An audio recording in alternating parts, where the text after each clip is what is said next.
Bienvenue dans Histoire d'Histoire. On se retrouve pour la troisième et dernière partie sur Godefroy de Bouillon. Nous allons le suivre de Constantinople à Jérusalem. Si vous avez manqué les premières parties, vous les trouverez en cliquant sur Histoire d'Histoire.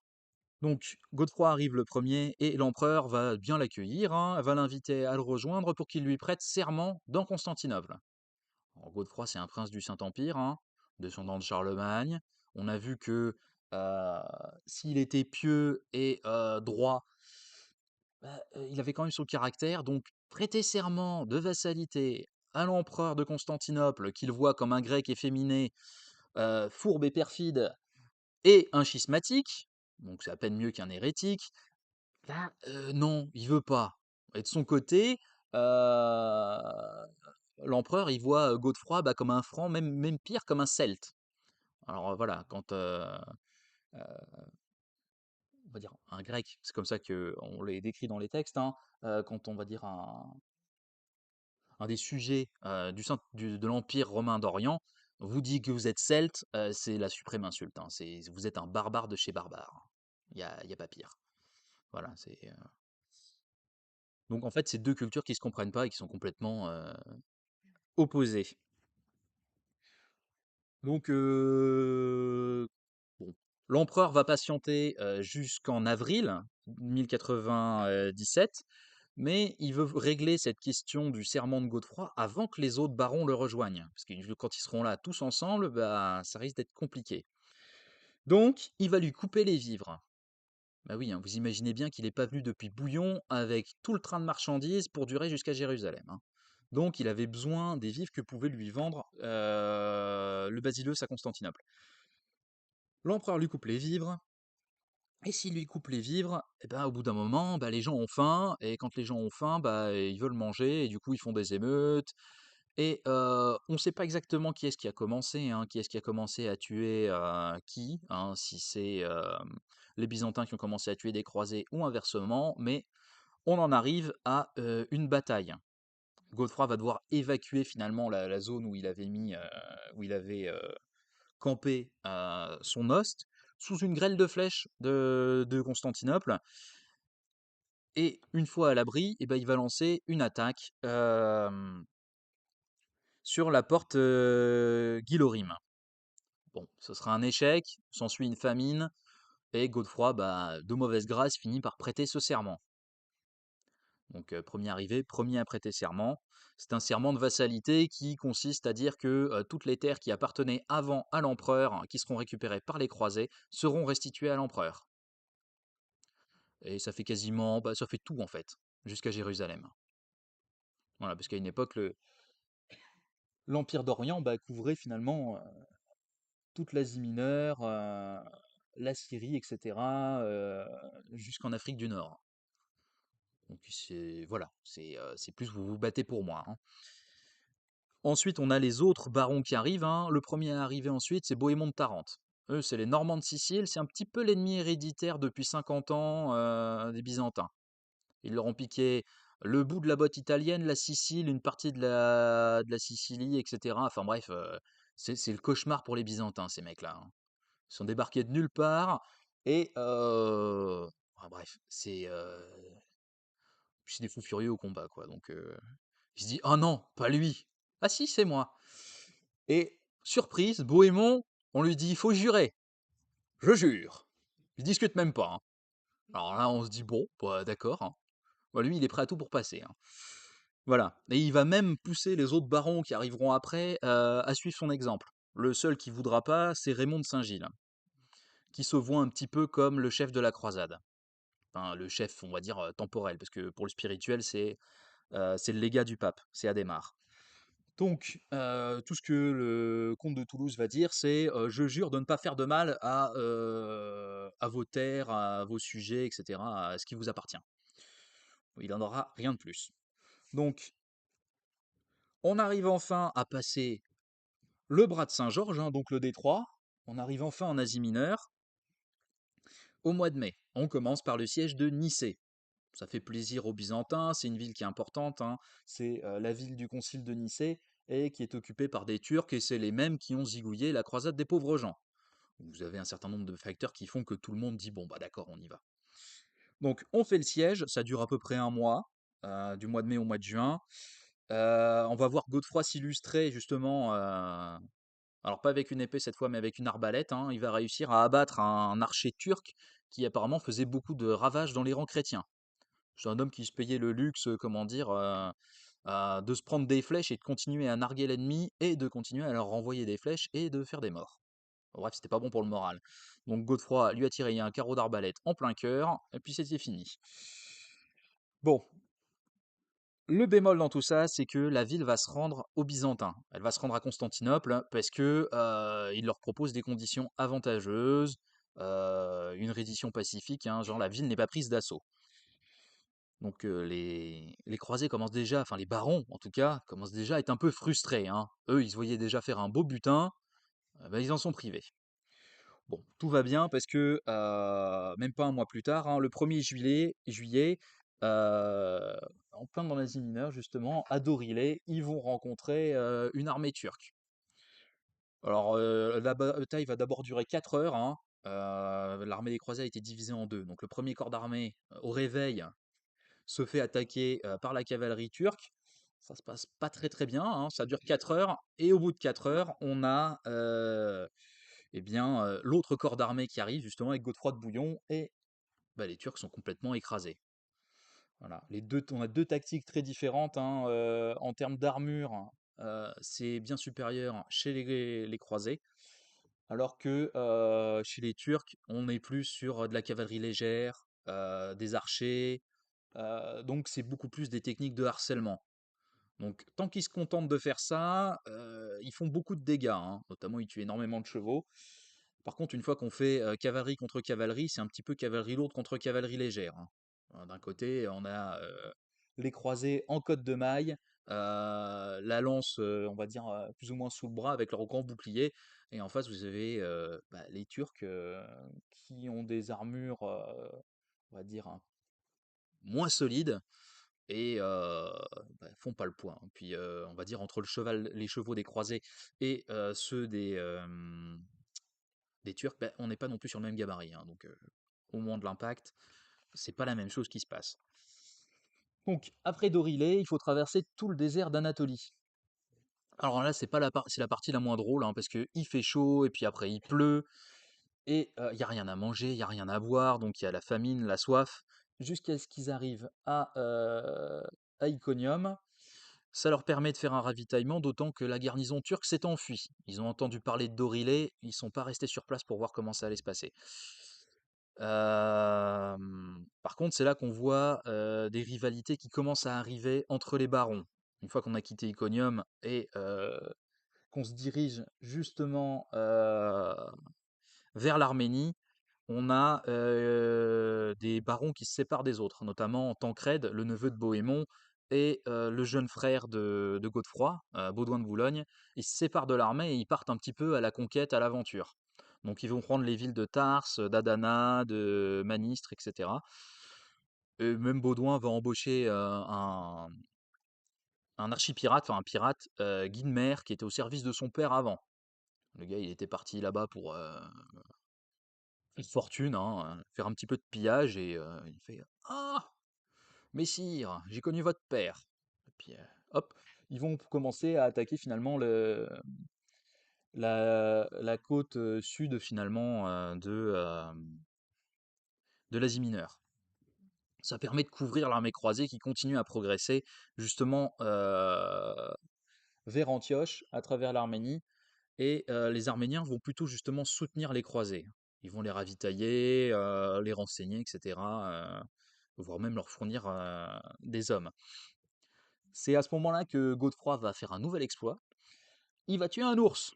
Alors pas juste pour le plaisir, hein, c'était un ours qui voulait, si ce n'est dévorer un pèlerin, au moins, comment dire, le mettre en morceaux. Donc Godefroy qui passait par là, s'est jeté sur l'ours à grands coups d'épée, et a été assez grièvement blessé. Donc à partir de ce moment-là, on a un Godefroy de Bouillon qui est plutôt mal en point et qui voyage plutôt en litière.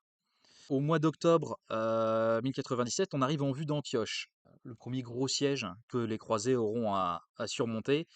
Tout d'abord, ils doivent prendre un pont qui est fortifié. On appelle ça le pont de fer parce que vous aviez 2 tours enveloppées de fer à chaque extrémité du pont. Heu, Ce sera pris assez facilement, on va dire même pas sur une journée. Les croisés vont faire un peu une formation en tortue et ils vont réussir à se saisir du pont. Le lendemain, ils passent à l'attaque de la ville. Enfin non, ils passent pas à l'attaque de la ville, ils font le siège, hein. Ils s'installent devant, mais justement, ils traînent un petit peu à vouloir faire le siège. Ça s'observe de part et d'autre. En plus, Antioche, c'est une ville qui est, à l'époque, énorme. Il y a un lac, il y a un fleuve. C'est pas très facile de complètement entourer la ville et de faire un blocus. Donc, bon, bah, on s'installe comme on peut, hein. Et c'est le moment où Bohémond va jouer un sale tour à tout le monde, si on veut. Enfin, il va jouer un tour dont il a le secret aux Grecs. Il va aller voir le contingent grec qui est là bah, pour appuyer les croisés et il va leur dire les barons veulent vous tuer. Les gars ils disent oh bah merci, c'est gentil de nous prévenir, hein, nous on s'en va.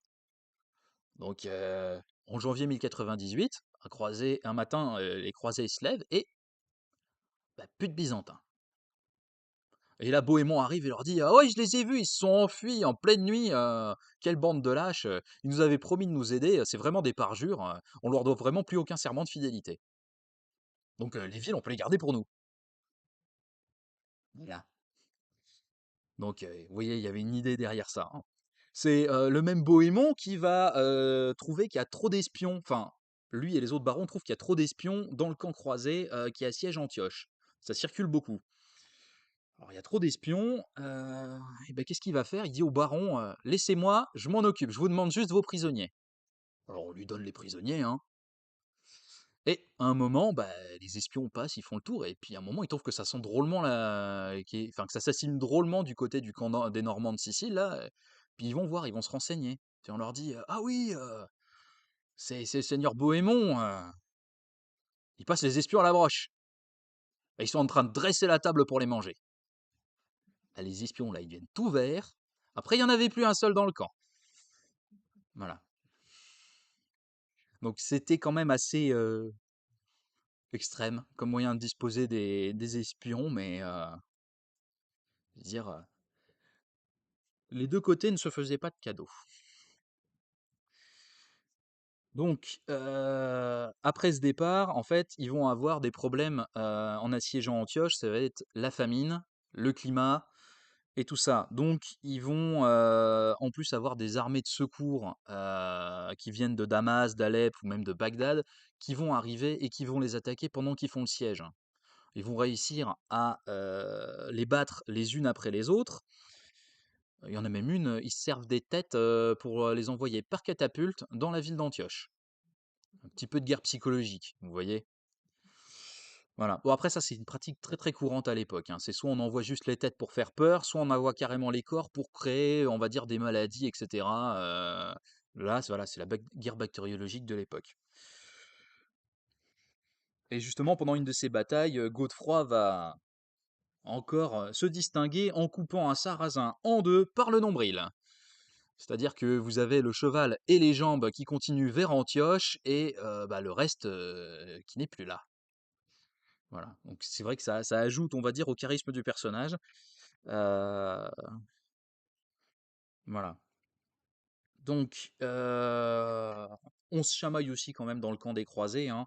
Le frère de Godefroy a conquis la ville d'Édesse et il envoie des cadeaux, des renforts et autres aux croisés, et notamment une tente à son frère. Alors il y a quelques voleurs qui dans le coin ont décidé de voler la tente et de l'offrir à Bohémond. Alors Godefroy l'apprend que la tente était pour lui, etc. Donc pour le principe, il va demander la tente à Bohémond. Bonjour, messire Bohémond, puis-je récupérer ma tente? Ah non, non, non, c'est la mienne. Ah, ça commence à se fâcher, hein. On en vient aux mains presque. On les sépare et finalement, Bohémond se fait un petit peu prier, hein, pour rendre la tente à Godefroy. Les voleurs n'en profiteront pas parce qu'après le siège d'Antioche, Godefroy va les retrouver, détruire leur forteresse et fera aveugler les survivants. Voilà, elle n'avait pas trop apprécié la plaisanterie. Voilà, enfin, c'est un truc assez typique de Godefroy. il aime pas qu'on lui prenne ses affaires.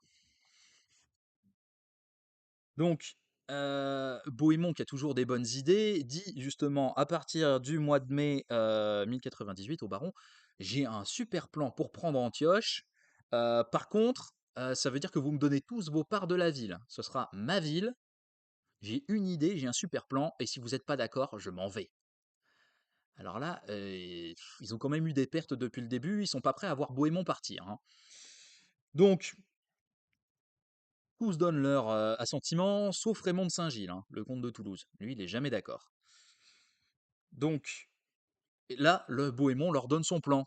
Bah, en fait, il a tout simplement soudoyé, payé un garde d'une des poternes de la ville, euh, pour qu'il lui ouvre finalement, enfin, qu'il lance une corde, qu'on monte et après on ouvre la poterne, on fait rentrer quelques hommes et puis après, c'est la marée, quoi. Faut croire qu'il l'a suffisamment bien payé ou que c'était un homme très cupide parce qu'il ira même jusqu'à tuer son propre frère pour éviter qu'il ne donne l'alarme. Bon, après, voilà, on a payé pour quelque chose, on reçoit, voilà, hein, il y avait le service après-vente, quoi. Donc, dans la nuit du 2 au 3 juin, c'est l'assaut, hein, sur la ville d'Antioche, et à 6 heures du matin, la ville est prise, sauf la citadelle. La citadelle résiste encore, et on va dire toute l'armée va se livrer au pillage et au massacre. Il y a eu 7 mois de résistance. Dans ces cas-là, généralement, les armées sont un petit peu énervées. Donc, il ne fait pas bon habiter dans une ville qui est finalement prise après un siège. Et bah, le jour où Antioche est prise, eh ben, il y a une armée de renfort qui arrive, hein, de l'émir Kerboga. Donc, c'est les assiégeants assiégés maintenant. Bon, ils sont dans la ville. Donc, Godefroy va tout de suite essayer de dégager la place, mais ça ne va pas marcher, hein. On va faire beaucoup de sorties, à tel point que on en arrive assez vite à nouveau à la famine, parce que bon, la ville qui était assiégée, il n'y avait plus rien à manger dedans, hein. Euh, et on va dire au milieu du mois de juin, il y a même un assaut qui manque d'emporter les remparts, et il y a que Bohémond sur les remparts avec ses hommes. Et il se dit, mais ils sont où les autres barons? Mais qu'est-ce qui se passe? Il n'y a plus personne sur les remparts. Du coup, il fait le tour des casernements, des baraquements, et puis tout le monde lui dit, ouais, non, laisse-moi dormir, je suis trop fatigué, j'ai faim, je veux pas bouger. Bon, il dit, bon, d'accord, hein. Il met le feu au quartier, il met le feu à Antioche. Du coup, tout le monde finit sur les remparts. Voilà. Donc, l'attaque est repoussée. Il y tenait beaucoup à Antioche, Bohémond. Et un peu après ça, il y a un des pèlerins qui va avoir une vision, hein, qui va venir voir justement, le légat du pape Adhémar et qui va lui dire qu'il a eu une vision, de la Sainte Lance dans une église. Donc on va voir, on creuse et effectivement, on retrouve la Sainte Lance. Donc c'est la lance qui a servi à, percer le côté du Christ, pendant la Passion. Ça fait remonter le moral en flèche, hein, on fait même des processions et cetera. Et ce qui fait que le 28 juin, eh ben, on fait une sortie et après une violente bataille, eh ben, on met les Turcs en déroute et on va dire on va les poursuivre en fait jusqu'à ce qu'il n'y en ait presque plus, hein. On laisse pas passer l'occasion, ça évite en fait qu'ils ne reviennent après. La citadelle, voyant qu'elle est fichue, bah, elle se rend, on les laisse partir. Et à ce moment-là, bah, la voie est libre en fait pour Jérusalem. Parce qu'on a défait les ennemis d'Alep, de Damas, de Bagdad. euh, et puis bon, on a plus ou moins une alliance avec les Fatimides du Caire. Donc jusque-là, tout va bien. Mais bon, les croisés et les barons sont un petit peu fatigués. Et puis en plus, Bohémond fait des histoires parce qu'il veut vraiment tout Antioche. Et Raymond de Saint-Gilles, il veut pas. Donc voilà, on se dispute, il y a des divisions qui éclatent. Et en plus, après ça, on a une épidémie pendant la fin de l'été où meurt justement le légat du pape Adhémar. Et Adhémar, c'était un petit peu ce qui faisait la cohésion de tous ces croisés. Donc quand il décède, bah, ça se disloque. On a tous les barons qui partent un petit peu à droite, à gauche, chacun pour se tailler finalement son petit fief en Syrie. Donc Godefroy, lui, il va aller rendre visite à son frère à Édesse avant d'aider un émir contre le prince d'Alep. Oui, c'est diviser pour mieux régner, hein. C'est tactique fort éprouvée, même à l'époque, hein. À la Toussaint de 1998, tous les barons se retrouvent à Antioche. Le but, c'est de redémarrer vers Jérusalem. Et en fait, non, on décide juste de faire le siège de Marat avant de reprendre la route de Jérusalem, hein. Et on retrouve à nouveau une rivalité entre Bohémond et Raymond, qui vont, finalement prendre la ville, massacrer les habitants, il y aura même du cannibalisme, on va dire pendant l'hiver parce que, les pèlerins qui décident d'hiverner dans la ville, bah, n'avaient pas vraiment prévu, assez de victuailles pour tenir l'hiver.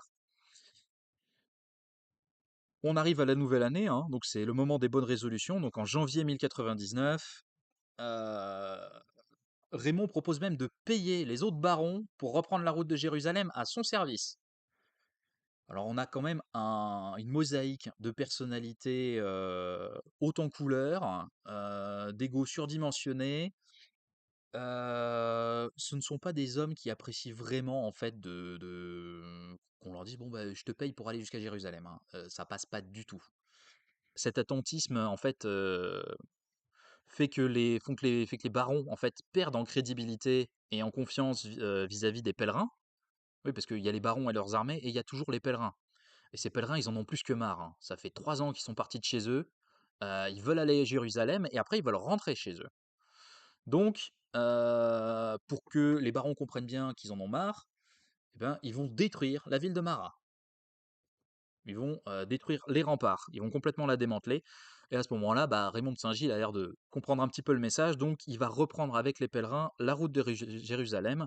Et il le fait assez humblement parce qu'il reprend la route pieds nus. Il repart donc avec Tancrède et le duc de Normandie. Donc ils prennent la route de Tripoli, en faisant quand même quelques sièges sur le chemin. Parce que bon, chasser le naturel, il revient au galop, hein. Faut avouer que c'est quand même des grands barons, donc je dirais que ça fait partie de leur nature, hein. C'est presque plus fort qu'eux, hein. Puis bon, comment dire, Raymond avait juré de ne plus revenir, de mourir en fait en Terre Sainte. Il avait juré de rester. Donc il a tout intérêt à assurer, on va dire, un petit quelque chose pour ses vieux jours. À ce moment-là, Godefroy et les autres font le siège de l'Attaquié puis de Jabala. Et à ce moment-là, ils reçoivent un message de Raymond qui les appelle en renfort parce qu'il est menacé par une armée.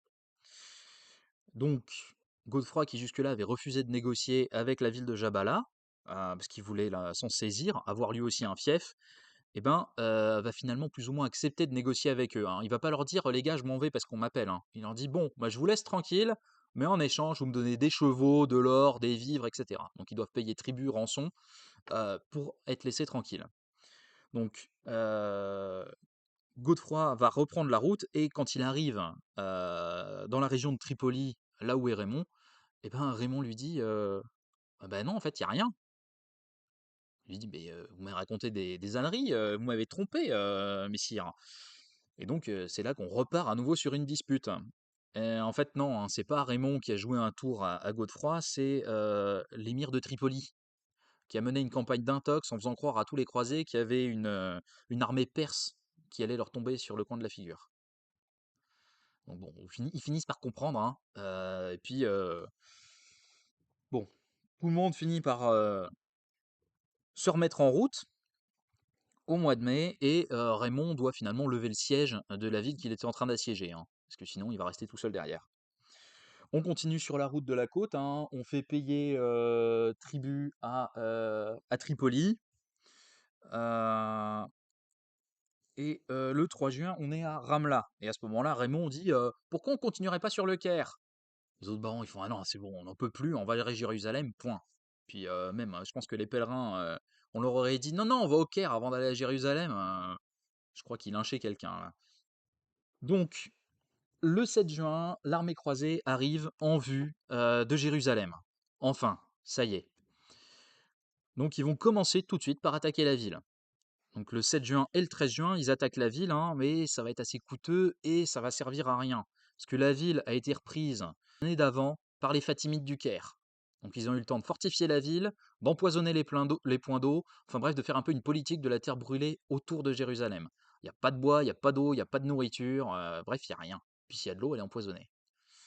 Donc le siège promet d'être assez rude, jusqu'à l'arrivée finalement d'une flotte génoise à Jaffa, donc le port juste à côté de Jérusalem.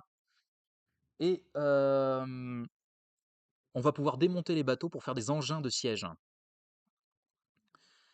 Donc on va s'en servir pour faire des tours de siège, hein, des tours d'assaut et des trébuchets. Il y a quelques sorties musulmanes pour essayer en vain de brûler les engins de siège. Et au mois de juillet, on décide de passer à un bombardement un peu systématique de la ville, hein, pour essayer d'ouvrir une brèche. Ça ne marche pas trop, hein, parce que les remparts de Jérusalem étaient assez forts. Et le 14 juillet, on lance un assaut général. Dans, on va dire, la journée, il y a un glissement en fait des positions des croisés vers, c'était la porte Sainte-Marie. Et donc, dans la nuit du 14 au 15, enfin le 15 en fait, plus précisément, c'est Godefroy et ses frères, avec leur tour d'assaut qui arrivent, en fait, les premiers à prendre pied sur le rempart de Jérusalem, à percer et à rentrer dans la ville. Une fois que ça a commencé à craquer à un endroit, bah, ça rentre un petit peu de tous les côtés. Et Raymond de Saint-Gilles, qui est à l'opposé, arrive aussi à passer par-dessus les remparts de son côté. Et donc, bah, la prise de la ville va être assez, non même très sanglante, hein.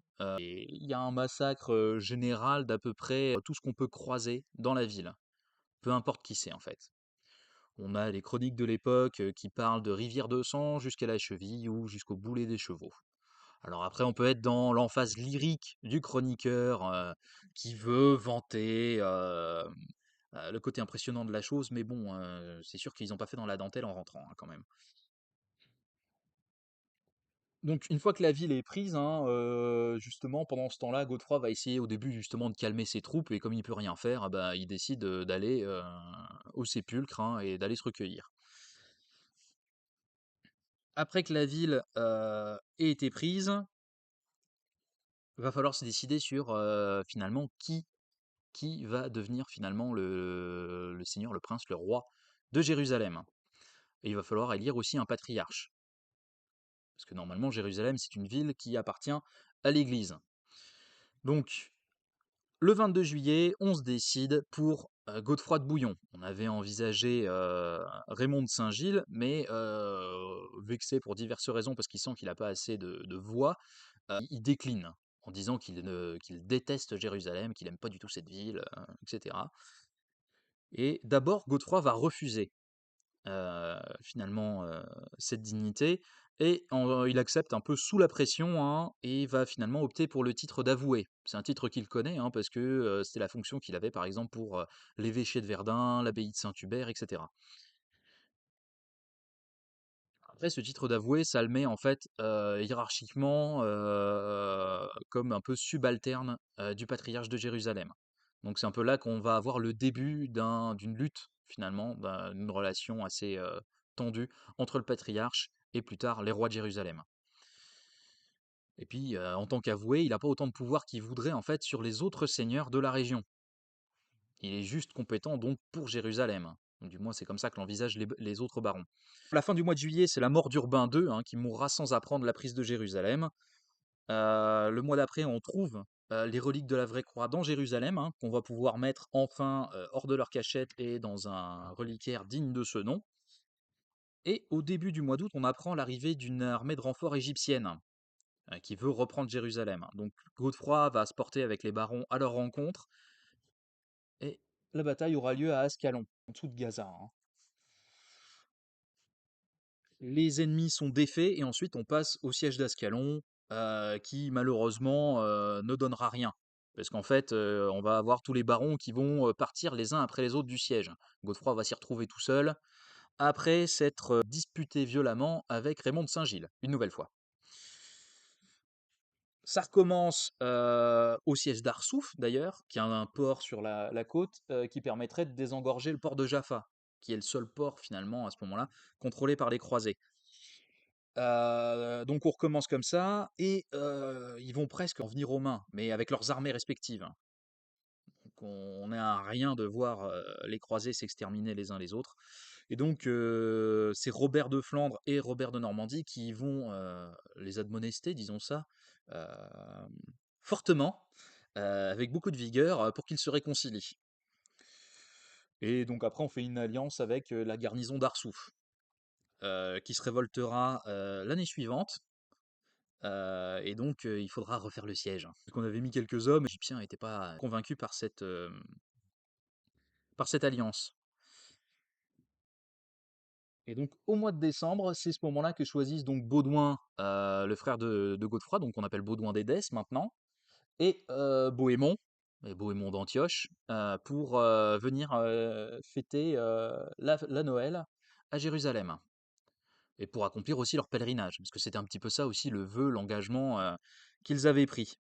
Donc Godefroy retrouve son frère alors que Eustache est reparti justement à Boulogne. Le duc de Normandie est reparti, le comte de Flandre aussi. Il reste plus finalement que Tancrède, Bohémond, Godefroy, Baudouin et Raymond de Saint-Gilles. Pour la nouvelle année, chacun retourne chez soi. On a confié justement une partie de la Galilée à Tancrède, qui a réussi à conquérir un certain nombre de places. Et on commence à avoir des conflits assez marqués entre l'avoué et le patriarche, notamment concernant les aménagements de chacun. Parce qu'on a un nouveau patriarche, d'Humbert de Pise, qui a été élu patriarche, en fait, c'est le nouveau légat du pape. Et qui a une vision quand même assez claire de comment il voudrait que les choses se passent. Le siège d'Archouf, on le refait, hein. Cette fois on arrive à prendre la ville. Et au mois de juin, Godefroy va tomber malade après une rencontre avec un émir qui l'a invité à manger.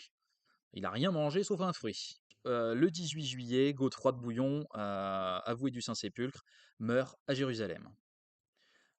On soupçonne un empoisonnement, quand même.